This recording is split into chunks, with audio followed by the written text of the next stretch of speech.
Hey everyone, I'm going to present web components as Lego blocks. So let's just get into it.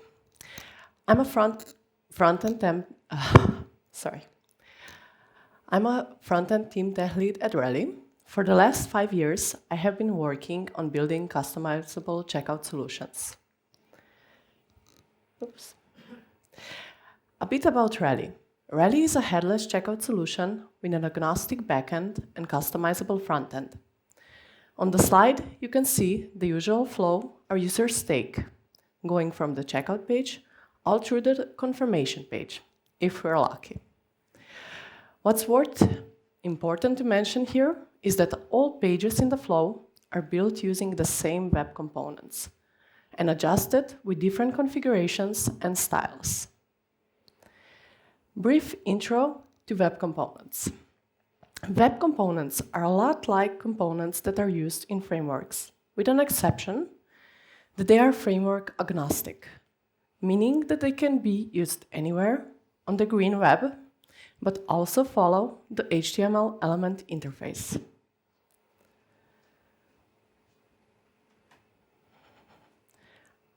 Our challenge. I'm going to start off at the beginning of our journey, with a challenge we were presented with to give you a better understanding of when the usage of web components might come handy for you. Our challenge being a solution that works for everybody. But what does that mean though? Since we're a headless checkout solution, merchants want to have as much freedom as possible when it comes to customizations, since most of them have their own dedicated developers.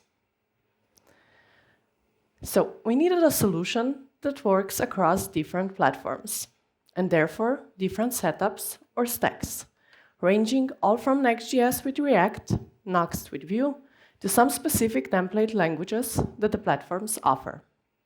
Since different stacks require different usage approaches, we needed to adjust our builds to offer NPM packages as well as inline scripts. I added some examples of different build configurations we roll up to showcase what a build config for an inline script versus an NPM package config looks like, and a showcase of how to export a module so it can be used as a type solution when creating an NPM package. You can see there's just some minor adjustments there, but to tweak the build's configs correctly always takes some time, so hope it comes handy to some. The second aspect of our challenge was to make the solution customizable and reusable.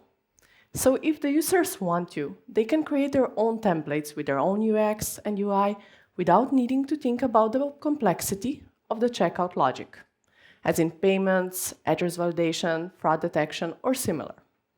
To support our main reusable functionality, which is forms, we created a custom element, the most outer one, dynamic form. The element is responsible for all of the form logic, as in connected validators, form states, and everything else that comes with form implementation. The dynamic form is built in a way that you can configure the fields it has. The inner field implementation is a custom element as well. Dynamic field. The dynamic field can be configured to act as a text input, select, or any other input type. All of the mentioned elements can be used standalone, depending on the scenario you need to cover.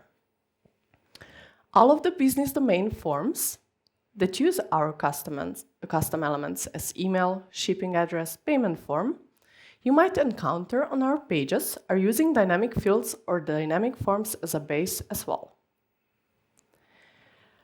So we made each custom element configurable using two different approaches. One approach leverages the data attributes with HTML elements. The first dot, where we're, for example, passing in the email behavior configuration by presetting the consent value to true programmatically. But in a gist, you could pass in all of the properties that can be seen on the interface field on the right, on the current slide and override the existing values. Since web components are just standard HTML elements, you might also choose to create them dynamically with all of the configurations using JavaScript and Web API. The second example. Another approach we implemented is customization using our Rally SDK that allows custom elements manipulation using an exposed global entity. With it, you can create, update, retrieve the specific element using Rally elements appropriate action. An important note you may be mentioned here is if we would want to add async validators to our email in the example, we would need to set those through our SDK versus the data attributes, since functions can be passed through those. The customization reusability is also something we leverage internally while implementing our own version of checkout, confirmation, and other pages. We're treating the elements as an external library on a template layer, leveraging the exposed configuration for handling the UX and UI. Let's take a look in real-life mode real quick, where everything that can go wrong will go wrong.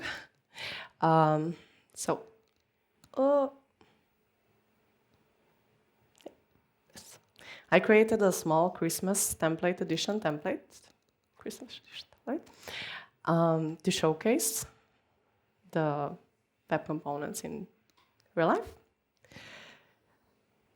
So here we have our shipping address. Do you see it okay? Our shipping address element.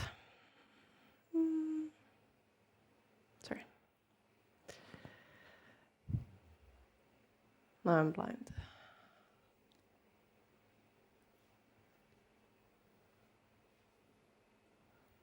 Oh, here. Which has all of the configs that I was mentioning before. And by editing, for example, the company to false in this scenario, so hidden to false, I can make it appear. I could also make it required, I could rename it, I could create my own forms with it. It's a really simple implementation to reuse later on. I also added inside the example to showcase, inside the slides, to showcase this on production. So if anybody's interested, on the slides, back to the slides. On the slides, you can check it out.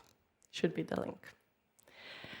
The last aspect of our challenge was how to make this with the smallest footprint possible. You have different options how to develop web components. One being no framework at all, which might be a bit time-consuming, so it makes sense to look into frameworks that take care of the boilerplate code for you. Two strong options for that are Lit and Angular elements, which are both developed and open sourced by Google. Currently, we have 3 different repos with web components. 2 of those use Lit in the framework, as the framework of choice, and 1 uses Angular. I'm going to do a short overview of our thought process on this aspect. At the beginning, to be quick and efficient, we went with Angular elements for all of those, since it was easier to master one framework at a time. That allowed us to develop stuff at a startup-appropriate pace, since Angular takes care of a lot. But for us, the main aspect was it comes with powerful forms with a built-in reactive approach. As the first solution settled and time went by, we were ready to make some optimizations. So we decided to rewrite one repo that has a single responsibility to Lit. That repo in itself didn't benefit from Angular's magic that much, so the additional heaviness wasn't justified. To give you a better idea of the impact of that change, I added some numbers. So the gzip bundle size with the same logic, same code, went from 110 kilobytes with Angular elements to 14 kilobytes with lit. That being said, there are scenarios where Angular magic is worth the additional bundle size, especially if you're building a set of complex elements. Let me present some numbers here for easier interpretation. So if the previous repo had one responsibility and one element was 110 kilobytes, our main repo with 40 plus elements is 230, which all in all isn't that bad. We implemented some additional internal optimizations to reduce the bundle size. One of those was configuring the build to extract CSS and bundle it in a separate file, which does impact the styling approach since you can't use view encapsulation anymore.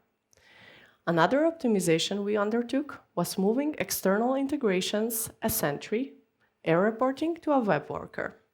I'm not going to dive into this one since you're gonna learn everything about the powers of web workers in the next talk. So, some fun hurdles we needed to tackle because it's not all roses and butterflies. I'm going to go briefly through those. The first one was slots versus content projection. At the beginning, we implemented slots as a solution for transclusion. But one day, out of the blue, slots stopped working. We were debugging fiercely what has happened, since there was no internal deploy. After a while, we realized the issue appeared after a Chrome update. Long story short, they had a bug that was already present on X version of Chromium, just not fixed before it's made its way to Chrome. Well, as you might imagine, that doesn't work well when you have stuff in production, so we needed a solution that will be more stable. And by that, I mean it won't be that easily affected by external changes. Yeah, browser updates, for example. So we decided to rewrite our slots approach to Angular content projection, which we knew doesn't work 100% out of the box. But we were able to create a fallback that ensures that the element is placed in its correct place when Angular content projection fails. The main reason we thought and still think this approach is more robust is because if it fails, it will fail under our code changes, be it to framework updates or something else, but we have more power to catch it before it's released. The second one was configuration through data attributes. That didn't quite work out of the box, since the values need to be parsed. So as a solution, we created a decorator that is added to each component that's going to be exposed to the outer world that takes care of the parsing, so you don't need to do that repeatedly. State sharing. Since some of our domain elements like payment form and address need to share some data between each other, we needed a way to share the state without coupling the elements, because then it doesn't make sense to do customable and extendable web components. And we wanted to allow flexibility, interchanging some, for example. To cover this, we created a shared reactive store which follows a domain model that is meant to be the data source of truth, and all elements can subscribe or dispatch data onto it. On to the last slide. I would say that the key takeaway from the talk, if you need an extendable, composition-driven solution that will work out of the box for different stacks, web components are definitely a good option to consider. I hope this was at least tiny bit insightful and will help you if you're ever in a dilemma, if you should consider web components. Thank you, and a slide. No, I have one more slide. It's hilarious.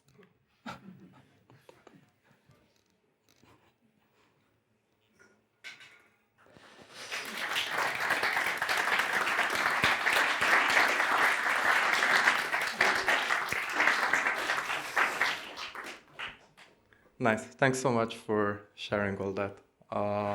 Maybe I can start with the first question. And the topic that often comes up when we're talking about any kind of frameworks is state management. Okay. Is there anything special that we need to know when going into web components? Is that solved for us? Are there any new frameworks for managing our states? I mean, if you use Angular elements, you have singleton services, which you can leverage. You can make the singleton service a reactive entity, so all of the properties there are reactive, and voila, you have a store. Since we needed to think about footprint, we didn't want to include any external stores, and it also didn't make sense for us. Hope Nice. that answered it. Yeah, thanks.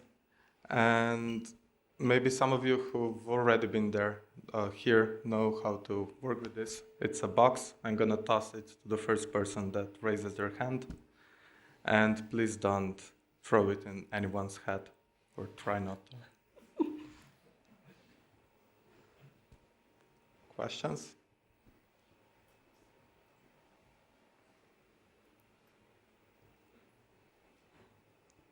Questions? Oh.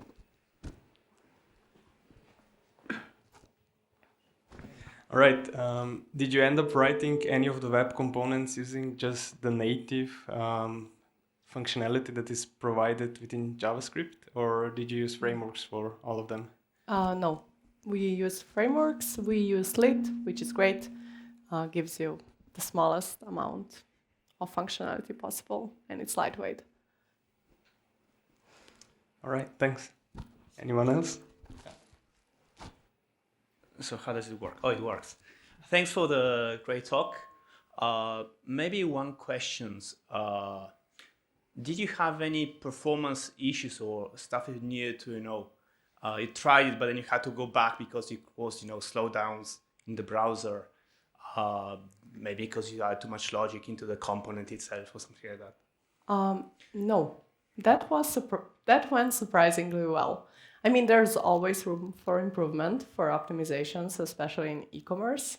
So we're always trying to think about ways to improve. Next idea we have is moving as much as possible to Lit from Angular, because Angular in itself has a lot of stuff, but it puts you into a box that you need to work around to fix. Okay, thank you.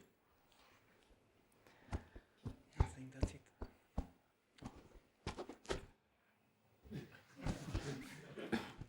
Hey, thanks for a great talk. Did you at some point consider security, since there is a business with e-commerce and developers can put everything inside as a property in the component? And did you have any case where the security was an issue or something like that? No, but we did think about security. We had penetration testing, so based on their opinion, all good on our side. But that's a good question, yeah. You should always think about security, because one mistake and you're like, not there anymore. Thanks.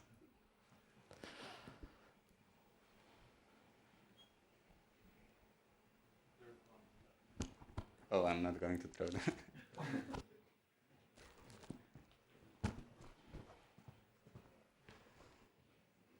Hello, thanks for the great talk. I wonder, how do you track debugging, or how do you see which component is having a problem if you have problems? So we use Sentry, and Sentry allows you to upload source maps, and it actually points into the component that's failing. So it's pretty good there. For local development, though, it's a lot of magic, because we're using browser sync, so it's not like you can use Angular's built-in solution for local development. You need to create your own. We did have some problems there, so we moved some stuff from Docker outside of Docker, because it was swallowing some errors that we didn't want to be swallowed. Thank you.